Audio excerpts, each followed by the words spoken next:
قربانی میں کسی کو وکیل بنانا،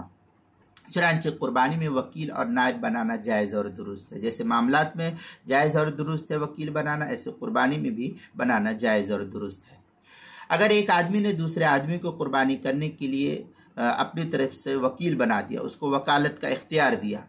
اور نائب مقرر کر دیا، تو جانور خریدنے اور ذبح کرنے میں وکیل اور نائب کی نیت کافی ہے،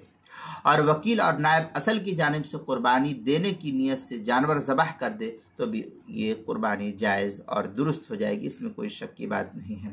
چنانچہ فتاوی ہند میں ہے وفی الکبریٰ مصری وکلا وکیلا بأن یذبح شاۃ لہ وخرج الی السواد فاخرج الوکیل الی الاضحیہ الی موضع لا یعد من المصری۔ اس طریقے کی عبارت فتاوی ہندیہ جلد نمبر 5 صفحہ نمبر 297 الباب الرابع جو مکتبہ رشیدیہ کوئٹہ کا چھپا ہوا نسخہ، اس کے اندر البحر الرائق جلد نمبر 8 صفحہ نمبر 176 جو ایچ ایم سعید کراچی کا چھپا ہوا نسخہ ہے، فتاوی شامی جلد نمبر 6 صفحہ نمبر 318 جو ایچ ایم سعید کراچی پاکستان کا چھپا ہوا نسخہ، اس کے اندر قربانی کے مسائل کا انسائکلوپیڈیا، اس کے حروف تہجی قاف 2 نقطے والی صفحہ نمبر عنوان ہے قربانی میں وکیل بنانا، صفحہ نمبر 128 پر اس مسئلے کی تفصیلی وضاحت نقل کی گئی ہے۔